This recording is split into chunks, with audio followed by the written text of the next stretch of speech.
Assalamualaikum warahmatullahi wabarakatuh. Waalaikumsalam warahmatullahi Saat wabarakatuh. ini saya berada di suatu sekolah, di mana sekolah ini adalah masa kecil saya di sini. Kebetulan kepala sekolahnya Bu Daya, juga kawan. Kemudian ini ada orang jauh, saudara saya dari jauh yaitu dari Tegal. Piye kabare? Alhamdulillah. Api ya saya mawon ya. Jadi inilah saya sengaja datang ke sekolah ini untuk mengenang masa kecil saya sewaktu masih berada di Pulau Belitung. Oke, makasih. Assalamualaikum warahmatullahi wabarakatuh. Waalaikumsalam. Warahmatullahi wabarakatuh. Waalaikumsalam warahmatullahi wabarakatuh. Saya mau nanya sama Bapak, ini Bapak trainer di stasiun Dunia di televisi. Nama asli Bapak itu siapa? Terus nama trainernya itu siapa? Terus apa kronologinya ketika awal-awal mulai bisa masuk ke dunia sinetron? Terima kasih. Alhamdulillah, satu pertanyaan yang bagus dari Bapak ya. Saya ini orang Belitung asli di sini. Inilah tempat kelahiran kami, yaitu di daerah Selinsing ini. Jadi rumpun cabai kami itu ada di Selinsing. Tadi Bapak nanya kapan menjadi tenar. Enggak tenar sebenarnya, biasa saja. Aku tuh kadang-kadang anak disebut misalnya kuning tenar, viral. Itu biasalah dunia entertainment seperti itu. Jadi kami ini sebenarnya baru masuk di dunia film itu baru 15 tahun, yaitu dari 2006 awalnya Cinta Fitri.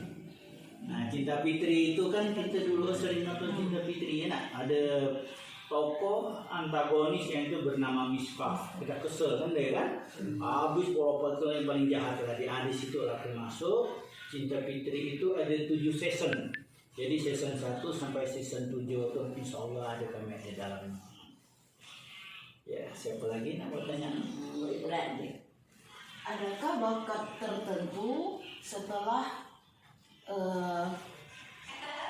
adegan pertama atau tampilnya dalam sinetron tersebut? Maksudnya munculnya bakat-bakat tertentu kalau setelah mengadakan atau main dalam sinetron tersebut. Jadi begini, kami ini sebenarnya memang aku ini kan pencinta seni. Jadi sewaktu masih di Belitung ini memang aku sudah mengikut ada satu teater namanya Kerak-Krek yang ada di Tanjung Pandan dulu. Kemudian aku berangkatlah kuliah di Jogja, dan di Jogja itu kita kan ini orang pramuka. Orang pramuka itu kan sering membuat satu cerita pendek, drama-drama untuk tampil di Api Unggun ya kan. Disitulah kita punya kreasi. Aku senang membuat drama-drama yang lucu maupun drama-drama rumah tangga, kehidupan rumah tangga. Rupanya di situ itu sudah ada gambaran-gambaran seakan-akan aku ini kok tertarik itu dengan dunia seni, dengan dunia drama.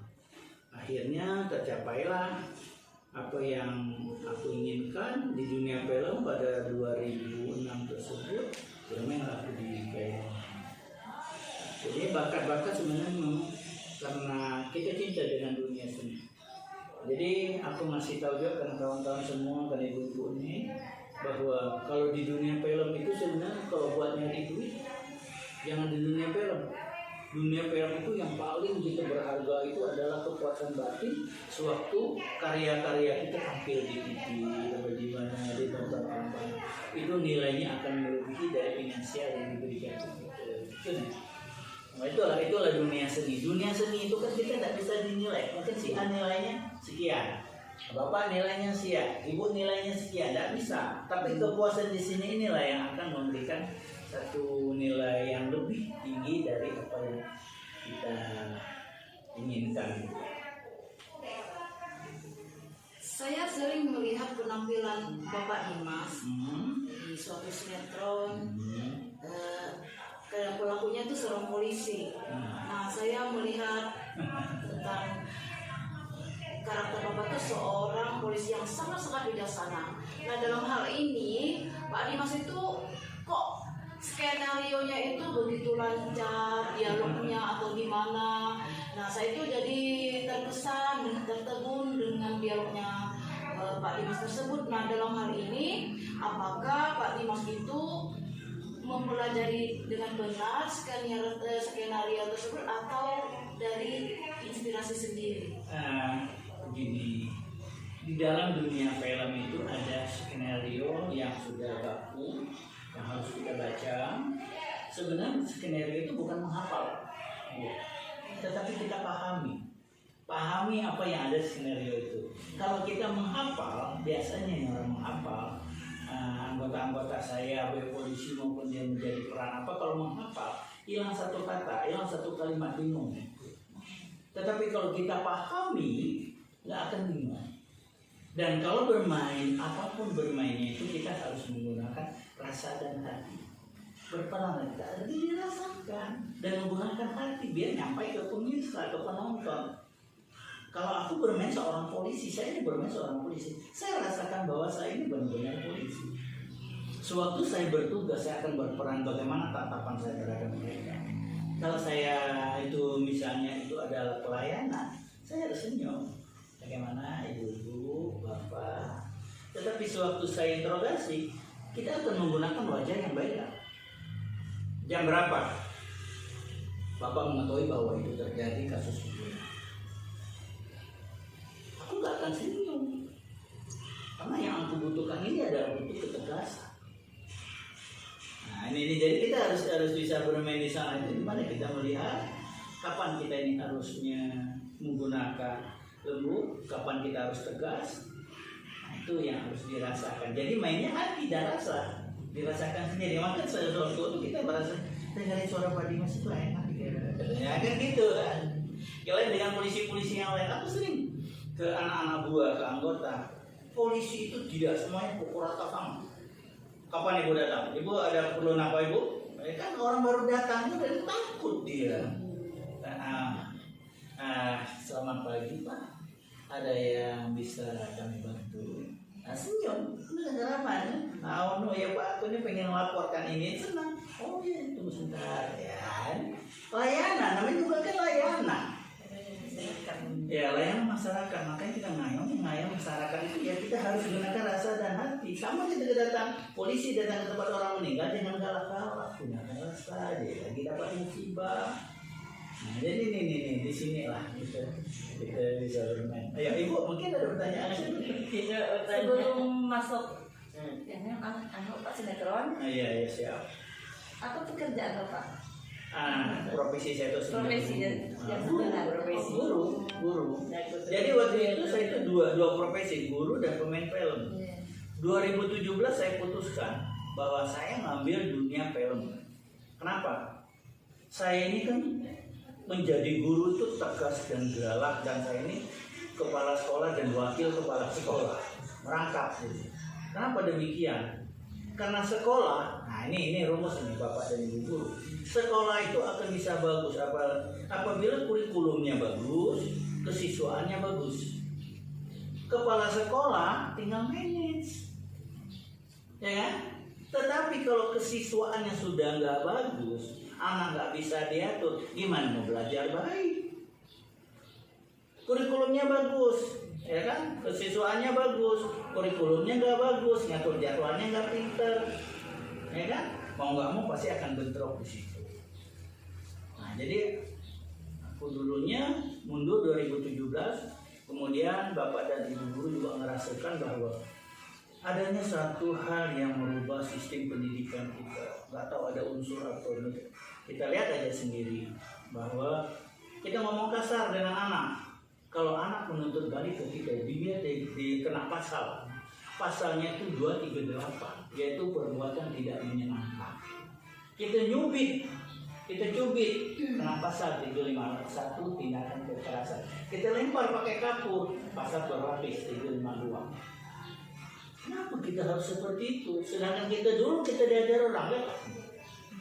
Ini dulu nggak apa kali-kali jewer, cubit, baru nggak apa apa? Karena itu proses pendidikan. Ya, tapi sekarang nggak bisa.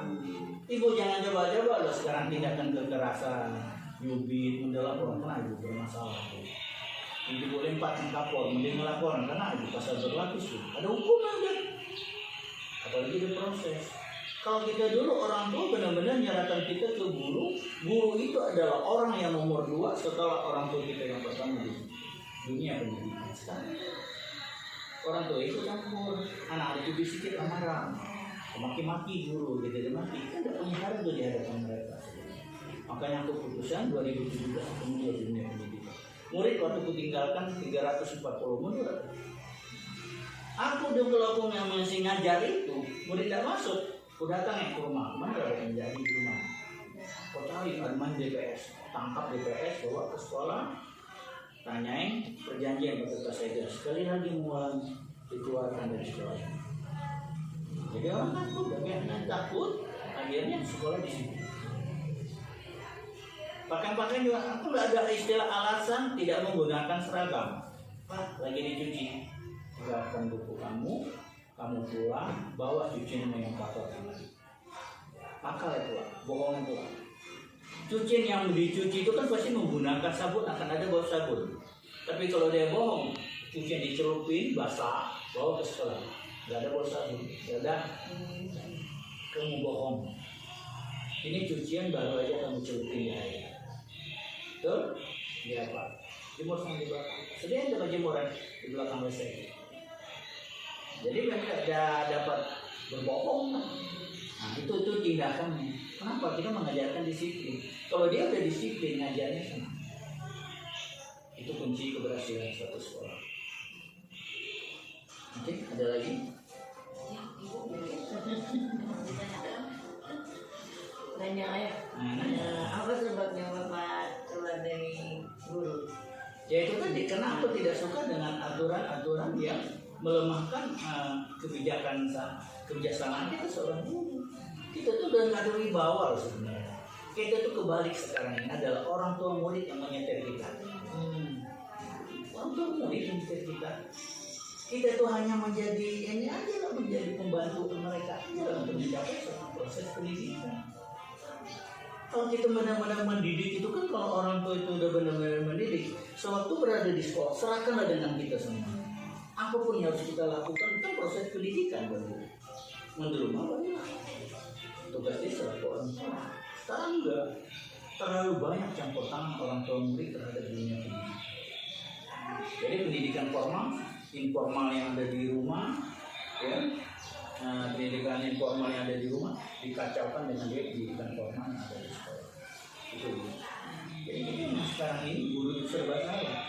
Tidak digalakin anaknya model kayak gitu, digalakin orang tuanya. Nah ini dilema kita. Nah, aku nggak mau ada hal yang seperti itu. Aku nggak mau didetek. Karena kami ini kita kan dididik dari dunia pendidikan yang benar-benar untuk membentuk akhlak kita. Ditambah lagi sekarang ini pendidikan begitu tidak di pelajaran tata krama itu nggak ada murid-murid kita. Tapi kalau di kampung masih di kota, jangan tanya itu ada guru ada tabrak jalan sama dia. Karena itu tadi, karena etikanya sudah nggak ada.